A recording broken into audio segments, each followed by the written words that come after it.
Hello mga moms! Gawa naman tayo ng easy dessert at perfect sa mainit na panahon. So dahil walang nabili si Daddy Rex na pandan essence, may nakita akong frozen na pandan leaves sa fridge namin. Kaya ito na lang yung pinakuluan ko. Nilagyan ko lang siya ng konting asukal.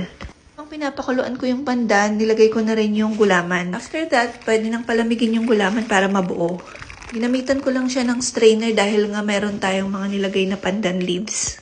Pinalamig ko lang siya ng mga 1 oras. Pwede nyo rin ilagay sa refrigerator kung gusto nyo mas mabilis.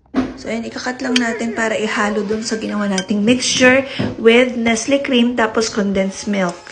Tapos, nag-cut din pala ako ng pineapple at saka meron din akong nilagay na yung coconut.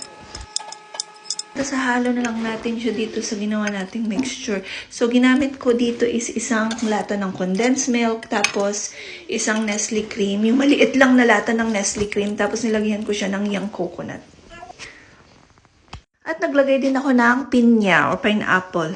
Yung nasa lata yung ginamit ko. Tapos, haluin lang natin ng mabuti. Ready na itong iserve or pwede mo rin palamigin. Pwede nyo rin palamigin kung gusto nyo ng mas malamig na version ng buko pandan with pinya. Ayan, may instant dessert na tayo. Ang simple lang niyang gawin. Perfect ito sa mainit na panahon.